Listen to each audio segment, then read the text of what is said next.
লেবু একটা গান হয়ে যাক। না, আজকে গলাটো ভালো নেই। হয়ে যাক লেবু, একটা গান হয়ে যাক। বললাম তো গলাটো ভালো নেই। পেঁচি বললেও হবে না? পেঁচি কেন, কেউ বললেও হবে নাই। এই আর গান গাইতে হবে না, স্যার চলে এসেছে। Good morning sir. Good morning sir. Good morning sir. Sir good morning বটে। Good morning, good morning. বস বস, সকলে বসে পড়। স্যার, আমাদের গিফটগুলো খুলে দেখলেন? পছন্দ হয়েছে আপনার? দেখেছি দেখেছি, আর গিফটগুলো ব্যবহারও করেছি। স্যার আমার গিফটটা কেমন লেগেছে আপনার? হাবলু, তুই তো আমাকে পেন মানে কলম দিয়েছিলি, তাই না? হ্যাঁ স্যার, ওই পেনটা আমার জামাইবাবু লন্ডন থেকে নিয়ে এসেছে। ওটা লন্ডনের পেন। ধুর তোর লন্ডনের পেন। কাল ব্যাংকে গিয়ে ওই পেন দিয়ে চেক লিখতে গিয়ে আমার একটা চেক ক্যান্সেল হয়ে গেছে। কেন স্যার? পেনটার বাক্সের উপরে লেখা ব্লু বল পয়েন্ট পেন, কিন্তু চেকে সিগনেচার করার সময় দেখছি পেনের মুখ দিয়ে লাল কালি বেরোচ্ছে। লাল কালিতে সিগনেচার করার জন্য আমার চেকটাই নষ্ট হয়ে গেছে। স্যার আমার গিফটটা দেখেছেন? হ্যাঁ দেখেছি, তুই তো চার্জার লাইট দিয়েছিস, তাই না? হ্যাঁ স্যার, আপনাদের পাড়াতে নাকি ঘন ঘন লোডশেডিং হয়, সে কথা মাথায় রেখেই আমি আপনাকে চার্জার লাইট দিয়েছি। সে তোর চিন্তা ভাবনাটা ভালো, কিন্তু ওই লাইটটা জ্বালাতে আমার 300 টাকা খরচ হয়েছে, জানিস? কেন স্যার কেন? আপনার 300 টাকা খরচ হলো কেন? না থাক, বলে আর লাভ নেই। প্লিজ স্যার বলুন না, ওই লাইটটা জ্বালাতে আপনার 300 টাকা খরচ হলো কেন? শোন তাহলে, তোর ওই চার্জার লাইটের প্যাকেটটা খুলে আমি সুইচ টিপেছি, দেখছি লাইটটা জ্বলছে না। আমি ভাবলাম চার্জ নেই, তাই হয়তো লাইটটা জ্বলছে না। তারপর আমি চার্জারটিকে সারা রাত চার্জে বসিয়ে রাখলাম। সকালে উঠে জ্বালিয়ে দেখছি তাও জ্বলছে না। তারপর লাইটের দোকানে নিয়ে গেলাম। দোকানদার খুঁটিয়ে খাটিয়ে দেখার পর বলল, কাকু ব্যাটারিটা নষ্ট হয়ে গেছে। আমি তখন দোকানদারকে বললাম, এটা কি করে হয়, এটা তো একদম নতুন লাইট। দোকানদার তখন লাইটের বাক্সের গায়ে লেখা ম্যানুফ্যাকচারিং ডেটটা দেখালো আমাকে। আমি তো ম্যানুফ্যাকচারিং ডেটটা দেখে একদম অবাক হয়ে গেলাম। দেখলাম 1999 সালের ম্যানুফ্যাকচারিং। তারপর 300 টাকা দিয়ে ব্যাটারিটা চেঞ্জ করলাম। এই ঘিট্টু, 1999 সালের ম্যানুফ্যাকচারিং এর লাইটটা তুই কোথায় পেলি? আরে আমার দাদু মিলিটারিতে চাকরি করত, ওটা আমার দাদু রিটায়ারের ফেয়ারওয়েলের সময় পেয়েছিল, ঘরে রাখা ছিল। তবে লাইটটা খুব ভালো। স্যার আমার গিফটটা দেখলেন? তুই তো জুস বানানোর মিক্সি মেশিন দিয়েছিস, তাই না? হ্যাঁ স্যার। তোর ওই মিক্সি মেশিনে জুস বানাতে গিয়ে আমার 100 টাকার আপেল নষ্ট হয়েছে, আর একটা বিছানা চাদর নষ্ট হয়েছে। কেন স্যার? মেশিনটা তো একদম নতুনই ছিল, 2024 সালের ম্যানুফ্যাকচারিং। যতই 2024 সালের ম্যানুফ্যাকচারিং হোক না কেন, মেশিনটার কোয়ালিটি খুব নিম্নমানের ছিল। আপেলের জুস খাবো বলে কাল আমি 100 টাকার আপেল কিনে এনে মেশিনটা জারের মধ্যে দিয়ে যেই না মেশিনটা স্টার্ট করেছি, আর সাথে সাথেই মেশিনের প্লাস্টিকের জার ভেঙে ভুঙে একদম একাকার হয়ে জুসগুলি গোটা ঘরে ছড়িয়ে ছিটিয়ে পড়েছে। পাশেই আমার বিছানা ছিল, সেই বিছানা চাদরটাতেও জুস মেখে মুখে একদম যাচ্ছে তাই অবস্থা। স্যার আমার গিফটটা দেখেছেন স্যার? আমি নন স্টিক কড়াই দিয়েছিলাম, একদম নতুন। দেখেছি দেখেছি, ওটা কি নন স্টিক কড়াই নাকি অন্য কিছু? কেন স্যার, কড়াইটা তো খুব ভালো ছিল, আমি নিজে চয়েস করে এনেছি। তোর আবার চয়েস? ওই কড়াইতে আমি যা যা রান্না করেছি সব পুড়ে গেছে। পরশুদিন 1000 টাকা কিলো দিয়ে 500 গ্রাম ইলিশ মাছ এনে তোর ওই কড়াইতে যেই ভাজতে গেছি, একটু পরেই দেখি সব মাছ একদম পুড়ে কালো হয়ে গেছে। তারপর কড়াইতে যা দিচ্ছি তাই পুড়ে যাচ্ছে। ওই পোড়া মাছ তো আর খেতে পারলাম না। শেষে একটা ডিম অমলেট করতে গেছি, ডিমটা কড়াইতে দেওয়ার সাথে সাথেই পুড়ে একদম কড়াইয়ের সাথে ছিটকে গেল। ওটা নন স্টিক কড়াই না ছাই, যা দিই তাই পুড়ে যায়। স্যার তাহলে মনে হয় আমার গিফটটাই ভালো হয়েছে। আমি গল্পের বই দিয়েছিলাম আপনাকে। তুই বেশি বকবক করিস না পেশি।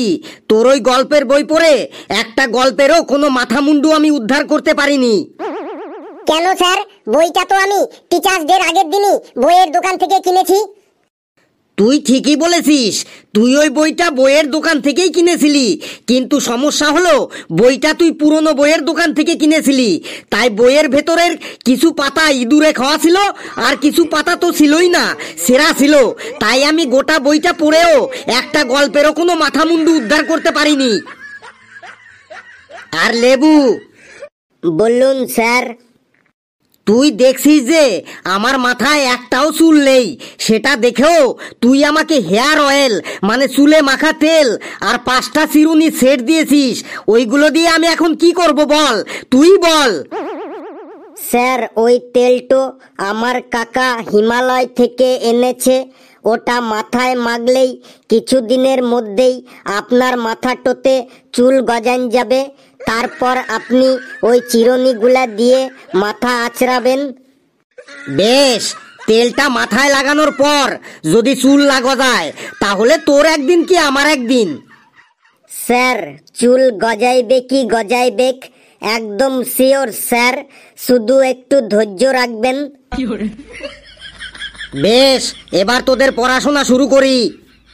স্যার, আপনি আগের দিন বলেছিলেন সবার জীবনের একটা করে সত্য ঘটনা বলতে, তারপর ঘন্টা পড়ে গেল, আপনি বলেছিলেন পরের দিন শুনবেন, মনে আছে স্যার?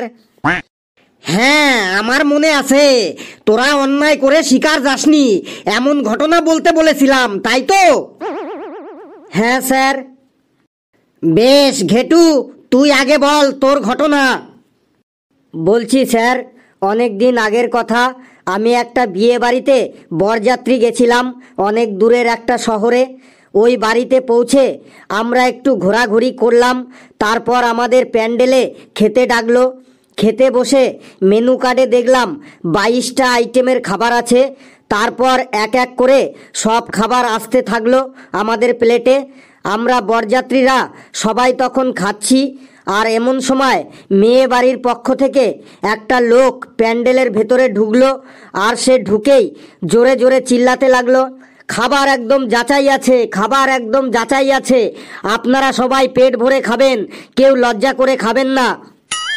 তারপর আমরা তো আমাদের পেটে যা ধরে তাই খাচ্ছি, আর ওই লোকটা বলেই যাচ্ছে খাবার একদম যাচাই আছে, খাবার একদম যাচাই আছে, দেখি গ্রামের লোকেরা কত খেতে পারে, দেখি একবার।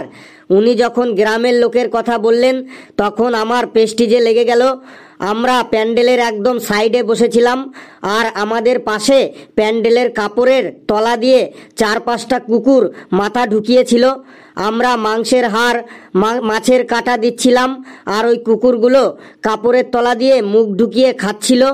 ওই লোকটা যখনই বলল গ্রামের লোক খেতে পারে না, তখনই 10 পিস মাংস নিলাম আর লুকিয়ে লুকিয়ে ওই কুকুরগুলোকে দিয়ে দিলাম। তারপরে 12 পিস মাছ নিলাম, লুকিয়ে লুকিয়ে ওই কুকুরগুলোকে দিয়ে দিলাম। প্রায় 50 পিস মিষ্টি নিয়েও ওই কুকুরগুলোকে দিয়ে দিলাম। কুকুরগুলো প্যান্ডেলের তলা দিয়ে মুখ বাড়িয়ে চেয়ার টেবিলের আড়ালে চুপচাপ খেতে লাগলো। কেউ কিছুই বুঝতে পারছিল না, সবাই ভাবছে আমিই খাচ্ছি, কিন্তু খাচ্ছে কুকুরে। আরও মাংস নিলাম, মাংস নেওয়ার পরে ওই প্যান্ডেলের পাশে মুখ বাড়িয়ে থাকা কুকুরগুলোকে দিয়ে দিলাম। তারপর বেগতিক দেখে লোকটা ক্যাটারিংয়ের ছেলেগুলোকে কানে কানে বলছিল আর যাচাই দিতে হবে না। তারপর ওরা যাচাই দেওয়া বন্ধ করে দিল। আমি তখন ওই লোকটাকে বললাম, দেখলেন আমরা কেমন খেতে পারি, এই ঘটনাটা জীবনে আমি প্রথম এই শেয়ার করলাম। বাহ ঘেটু বাহ, তোর খুব বুদ্ধি। যাই হোক, কুকুরগুলো তো অন্তত একটু পেট পুরে খেতে পেয়েছে। ঘেটু তুই বস। কালু, এবার তুই বল। স্যার, একটা নারকেল চুরির ঘটনা বলছি, একদম সত্যি ঘটনা। বল। স্যার, অনেক দিন আগের কথা। আমি, জগা, বিলাস আর পিন্টু এই 4 জন খুব বন্ধু ছিলাম। আমাদের পাড়াতে একটা বাড়িতে উঠোনে রাতে কবি গান হচ্ছিল, আর ওই বাড়িরই পেছনে অনেকগুলো নারকেল গাছ ছিল। আমরা 4 জন মতলব করলাম নারকেল চুরি করব, তারপর ওই অন্ধকারে আমরা চারজন চুপি চুপি নারকেল গাছের নিচে এসে দাঁড়ালাম। বিলাস ভালো গাছে উঠতে পারতো, তাই বিলাস ওই অন্ধকারে নারকেল গাছে উঠতে লাগলো। আর জগা ভালো ক্যাচ ধরতে পারতো, তাই জগা গাছের নিচে দাঁড়ালো নারকেলগুলি ক্যাচ ধরার জন্য।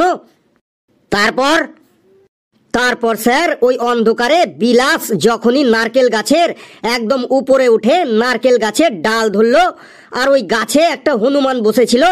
অন্ধকারে আমরা কেউ দেখতে পাইনি।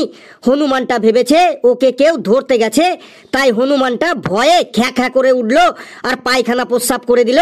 নিচে জগা দাঁড়িয়েছিল নারকেলগুলো ক্যাচ ধরার জন্য, আর ওই হনুমানের পায়খানা প্রস্রাবগুলো জগার মাথার উপর এসে পড়ে জগা একদম চান করে গেল। বিলাসও ভয়ে গাছ থেকে একদম সেকেন্ডেই মধ্যেই ছেজরে নেমে গেল। বিলাসের জামাটাও একদম ছিঁড়ে টিরে পুরো ফাটা ফাটা হয়ে গেল।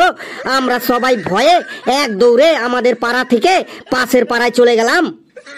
বাহ বাহ বাহ বাহ, নারকেল চুরি করতে গিয়ে হনুমানের পায়খানা প্রস্রাব গায়ে মেখে ঘরে ঢুকলি, বাহ। কালু বোস, লেবু তুই দাঁড়া, তুই বল এবার। স্যার, আমি একবার অনেক দূরে আমাদের পাড়ার একটা মেয়ের বিয়েতে কন্যাযাত্রী গেছিলাম।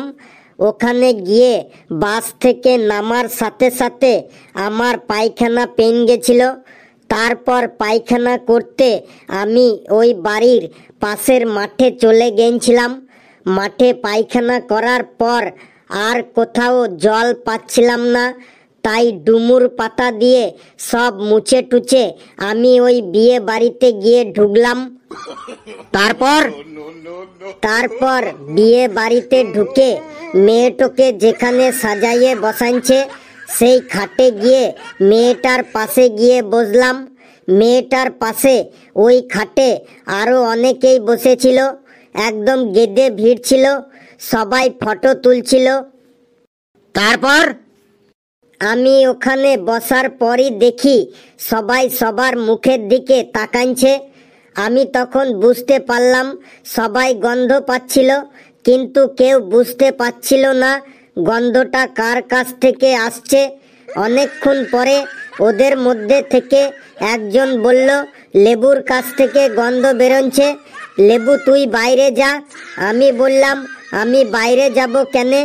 ও তখন বলল, তোকে আমি মাঠে যেতে দেখেছি, তুই পায়খানা করে জল দিসনি, যা তুই বাইরে যা। তখন তুই কি করলি? আমি তখন অপমানিত হয়ে বাইরে এসে খাবারের ওখান থেকে কিছু রসগোল্লা নিয়ে ওই খাটে যারা বসেছিল সবার জুতাগুলা খাটের নিচেই খোলা ছিল। আমি সব বুট জুতাগুলার মধ্যে একটা করে রসগোল্লা ঢুকাই দিলাম। যেই সবাই বুট জুতাগুলার মধ্যে পা ঢুকিয়ে বুট জুতাগুলো পরতে লাগলো আর ভেতরে রসগোল্লাটা পায়ের চাপে গলে গেল, তখন সবাই ভয়ে জুতাগুলা ছেড়ে লাফিয়ে লাফিয়ে ছোটাছুটি করতে লাগলো। ওই বিয়ে বাড়িতে একটা হুলস্থুল কাণ্ড ঘটতে লাগলো, কিন্তু কেউ জানতে পারলে নাই যে জুতাগুলার মধ্যে রসগোল্লা কে ঢুকাইছে। বাহ বাহ বাহ বাহ বাহ, জুতোর মধ্যে রসগোল্লা ঢুকিয়ে তুই খুব মহান কাজ করেছিস। তোকে দেখেই মনে হয় তুই খুব জটিল মনের মানুষ। বেশ, তুই বস। ফেলু, তুই বলবি নাকি কোনো ঘটনা? হ্যাঁ স্যার, বলবো মানে আমি ঘটনাটা একদম মুখে রেডি করে আছি। তোর যে কি ঘটনা হবে সে তো আমি জানি, কোনো মাথা মুন্ডু থাকবে না। নে তোর ঘটনা বল, যত কম সময়ের মধ্যে পারবি তত ভালো। স্যার, 2 বছর আগের কথা, আমাদের পাড়াতে একটা ফুটবল খেলা হয়েছিল আর আমাকে সেখানে আম্পায়ার রাখা হয়েছিল। প্রথমেই উল্টো পাল্টা দিয়ে শুরু করলি। ফুটবল খেলায় আম্পায়ার থাকে না, ফুটবল খেলায় রেফারি থাকে। যাই হোক, আমাকে রেফারি রাখা হয়েছিল। তারপর বাঁশিতে ভ করে আওয়াজ করে আমি খেলা স্টার্ট করে দিলাম। এই রেফারির বাঁশিতে কখনো ভ করে আওয়াজ হয়? স্যার, আমি ওই বিয়ে বাড়িতে বাজায় সে ব্যান্ড পার্টির বাঁশি নিয়ে রেফারি করছিলাম।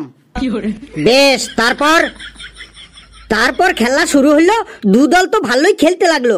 খেলতে খেলতে এক দলের এক খেলোয়াড় জোরে বলটাকে মারলো আর বলটা উড়ে গিয়ে মাঠের বাইরে গিয়ে পড়লো। আমিও 2 হাত তুলে 6 রানের ইশারা দিয়ে দিলাম। এই ফুটবল খেলায় আবার রান হলো কি করে রে? স্যার, ঘটনাটা কার? তোর। তাহলে শুনে যান। তারপর আবার খেলা শুরু হয়ে গেল। একটা খেলোয়াড় সবাইকে কাটিয়ে কুটিয়ে জোরে বল নিয়ে ছুটতে লাগলো। অন্য এক দলের একটি খেলোয়াড় ওই খেলোয়াড়টিকে ল্যাং মেরে ফেলে দিল, আর খেলোয়াড়টি 4টে ডিগবাজি খেয়ে মাটিতে পড়ে গেল। আমি তখন ওই খেলোয়াড়টিকে, মানে যে খেলোয়াড়টি ল্যাং মেরেছে, তাকে এলবিডব্লিউ করে রান আউট করে দিলাম, আর সে মাঠ থেকে বেরিয়ে গেল। এই ফুটবল খেলায় আবার এলবিডব্লিউ রান আউট হয় কি করে রে? স্যার ঘটনাটা কার আর রেফারি কে? ঘটনাটা তোর আর রেফারি তুই। তাহলে চুপচাপ শুনে যান। তারপর খেলতে খেলতে একটা খেলোয়াড় জোরে গোলে বল মারলো, আর তখন উইকেট কিপার বলটাকে ধরে ফেললো, আর গোল হলো না। তারপর হাফ টাইম হয়ে গেল। হাফ টাইমের পরে 10 ওভারে 50 রান হলো। ফুটবলে আবার উইকেট কিপারই বা কোথায় পেলি, আর রানই বা কোথায় পেলি? স্যার ঘটনাটা কার? তোর। তাহলে শুনে যান। হাফ টাইমের পর আবার খেলা শুরু হলো। খেলা চলছেই, কোনো দল কোনো গোল করতে পারছে না। তারপর টাইম শেষ হয়ে গেল, কিন্তু কোনো দল কোনো গোল করতে পারলো না। এবার শুরু হলো টাই বেকারে প্রথম শটটা গোল পোস্টের বাঁ দিক দিয়ে বেরিয়ে গেল। আমিও সাথে সাথেই ওয়াইড বলের ইশারা দিয়ে দিলাম। তারপরের শটের বলটা বাউন্স মেরে গোল পোস্টের উপর দিয়ে বেরিয়ে গেল। আমিও নো বলের ইশারা দিয়ে দিলাম। তারপরে শটে বলটা একদম গোলকিপারের হেলমেটে গিয়ে লাগলো। আমিও আবার ওটাকে নো বল দিয়ে দিলাম। এই তুই থাম। ফুটবল খেলায় আবার no ball, wide ball, run out, wicket keeper, helmet. তুই কি আমাকে পাগল পেয়েছিস? বন্ধ কর তোর ঘটনা, বন্ধ কর। স্যার ঘটনাটার সামান্য একটুখানি বাকি আছে। থাম, তোর ঘটনা তোর কাছেই রাখ। এই তোরা বস, আমি আসি। এরা আমাকে একদম পাগল করে ছাড়বে। বাবা রে, ফুটবলে run out, wide ball, no ball, helmet, আর একটু থাকলে তো আমি পাগলই হয়ে যেতাম। বন্ধুরা, ভিডিওটি কেমন লাগলো আপনারা কমেন্টসে জানাবেন, আর ভিডিওটি লাইক করবেন, যত পারেন শেয়ার করবেন, আর চ্যানেলটিকে সাবস্ক্রাইব করে আমাদের সাথেই থাকবেন। হাসতে থাকুন, সুস্থ থাকুন। যত বেশি হাসবেন তত বেশি সুস্থ থাকবেন। আর আমার ঘটনাটা কেমন লাগলো আপনারা কমেন্টসে অবশ্যই জানাবেন।